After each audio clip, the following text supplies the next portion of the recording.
Welcome student.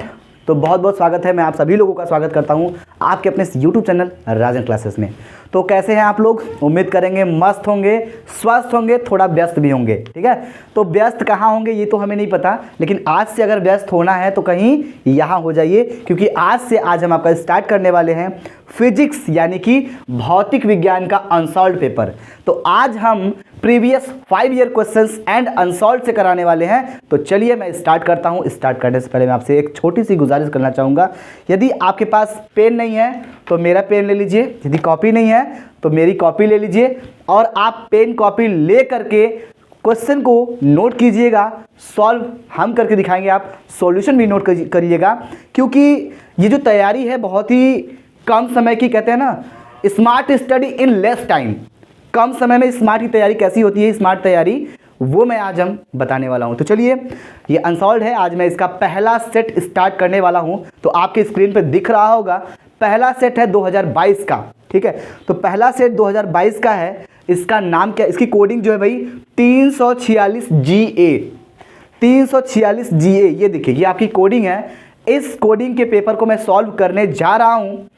Question कुछ इस तरह के होते हैं भाई, मैं आपको बताता हूं। जैसे क्वेश्चन की अगर हम बात करें तो पहले जो क्वेश्चन होते हैं, पहले 1 नंबर के क्वेश्चन आते हैं, फिर 2 नंबर के होते हैं, फिर 3 नंबर के होते हैं, फिर 4 नंबर के होते हैं, फिर 5 नंबर के। ऐसे ऐसे आपके नंबर वाइज क्वेश्चन पूछे जाते हैं। तो आज की इस वीडियो में मैं पहले 1 नंबर के क्वेश्चन यानी कि विकल्पी टाइप के जो क्वेश्चन होते हैं, मैं उसका सॉल्यूशन कराने वाला हूं। तो चलिए, ये पहला क्वेश्चन आपके रहा स्क्रीन पे, ध्यान दीजिए। पहले क्वेश्चन में क्या बोला जा रहा है कि एक प्रत्यावर्ती धारा परिपथ में धारा I बराबर I0 sin omega t minus π/2 प्रवाहित है। परिपथ के सिरों के बीच प्रत्यावर्ती विभव E बराबर E0 sin ओमेगा t लगाया जाता है। परिपथ में व्यय शक्ति P होगी। क्या होगा बेटा? आपके ऑप्शन में 4 दिए गए, देखिए आपको दिख रहा होगा। चारों ऑप्शन में पहला है P बराबर E0 into I0 upon √2। Second option दिया गया है P बराबर E0 I0 अपॉन 2। थर्ड वाला ऑप्शन दिया है आपको P बराबर E0 I0 इंटू √2। और फोर्थ वाला ऑप्शन दिया गया बेटा P बराबर 0। तो इसका सही विकल्प क्या होगा? यदि आप लोगों को पता है तो बताइए, और नहीं पता है तो इन 4 ऑप्शन में से कौन सा ऐसा सही ऑप्शन आप फटाफट बताइए। और हाँ, तुक्केबाजी भी कर सकते हैं, लेकिन यहाँ पे तुक्काबाजी आपके लिए बहुत खतरनाक साबित होने वाला है, नंबर भी कट जाएगा, तो मिलने वाला नहीं है। ठीक है, तो मैं इसका सही उत्तर बताता हूँ। इसका जो सही उत्तर है ऑप्शन नंबर 4, जो 0 है, वो विकल्प आपका सही होगा, उसको टिक कर लीजिए। हो गया? चलिए, तो अब हम बढ़ते हैं नेक्स्ट क्वेश्चन पे। तो अगला क्वेश्चन ये रहा आपकी स्क्रीन पे। तो जो दूसरा क्वेश्चन है उसमें क्या बोला जा रहा है बेटा? 0 केल्विन ताप पर शुद्ध अर्धचालक होता है। क्या होता है?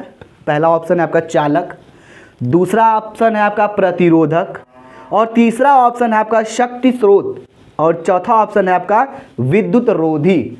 इन 4 विकल्पों में से आपका कौन सा विकल्प है? यदि आपको आइडिया है तो आप हमको कमेंट सेक्शन चल रहा है उसमें बिंदास बताइए कमेंट करके। ठीक है, और नहीं बता पा रहे हैं तो घबराइए मत, हम यहाँ पे सॉल्यूशन भी करा रहे हैं क्वेश्चन के साथ। ठीक है, जिसके पास अनसॉल्व्ड है अच्छी बात है, जिसके पास पैसे नहीं है या फिर किसी वजह से नहीं ले पा रहा है, तो बेटा मैं आपके लिए अभी स्टैंड हूँ इस फील्ड में, आपके साथ अनसॉल्व्ड जो भी आपकी पढ़ाई की चीज़ें ज़रूरत है हम वो आपको प्रोवाइड कराएंगे चाहे जैसे। ठीक है, तो इसका सही विकल्प जो होगा बेटा, उसका सही विकल्प आपका जो है ऑप्शन नंबर 4। कौन सा है? विद्युत रोधी। आपका विकल्प जो विद्युत रोधी है वो सही होगा। नोट करिए, ये जो विकल्पी क्वेश्चन है आपको क्वेश्चन पेपर के साथ पहले ही मिल जाएंगे, सबसे पहले पेज पे मिलेंगे। ठीक है, विकल्पी जो होते हैं। चलिए जल्दी करिए। अगला क्वेश्चन जो ग वाला है उसमें बोला क्या जा रहा है कि भी इलेक्ट्रॉन वोल्ट ऊर्जा वाले इलेक्ट्रॉन से संबंध दे ब्रॉगली तरंगदैर्घ्य लगभग होगा। अभी ये सब आप लोग पढ़े होंगे या नहीं पढ़े होंगे, लेकिन क्वेश्चन तो पूछेगा ना। इसको ये पता है कि आप पढ़ चुके हैं, लेकिन आपने पढ़ा है या नहीं पढ़ा है ये आपको पता है। ये क्वेश्चन करेगा, जवाब आपको देना पड़ेगा चाहे जैसे।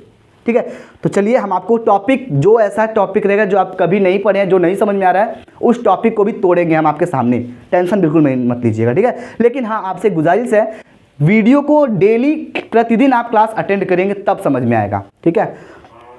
चलिए इसके बाद ऑप्शन आपका दिया गया है, पहला ऑप्शन है 12.27 अपॉन भी अंडर रूट भी एंगस्ट्रॉम, और सेकेंड वाला ऑप्शन है 10.27 अंडर रूट भी एंगस्ट्रॉम, और आपका ऑप्शन दिया गया है थर्ड वाला 2.07 वोल्ट एंगस्ट्रॉम, फोर्थ वाला ऑप्शन है आपका 16.07 वोल्ट एंगस्ट्रॉम। इसका सही विकल्प कौन सा होगा? फटाफट हमको बताइए, स्क्रीन पे आपको क्वेश्चन दिख रहा होगा, जल्दी करिए।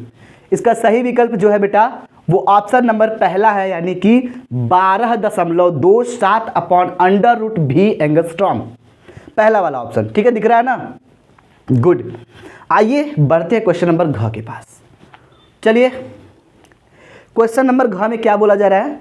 परमाणु के अंदर अल्फा कण किस बल के कारण प्रकीर्णित होता है?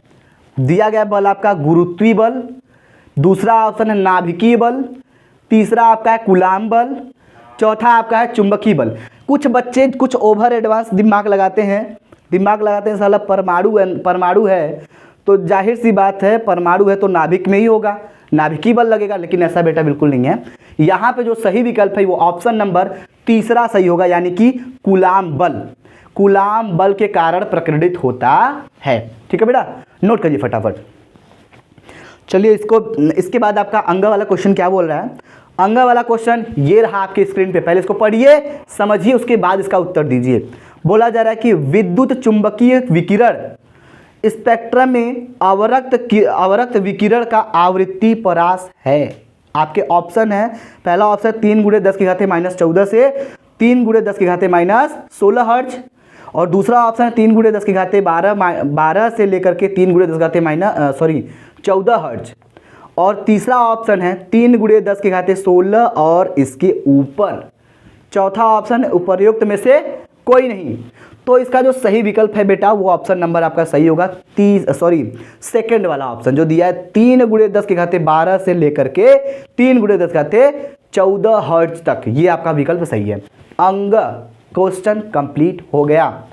ये सभी क्वेश्चन एक एक नंबर के हैं।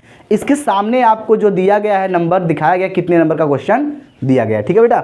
चलो इसके बाद आपका अगला क्वेश्चन जो है च वाला। च में क्या बोला जा रहा है? एक किरण पुंज वायु से जल में प्रवेश करता है। क्या है?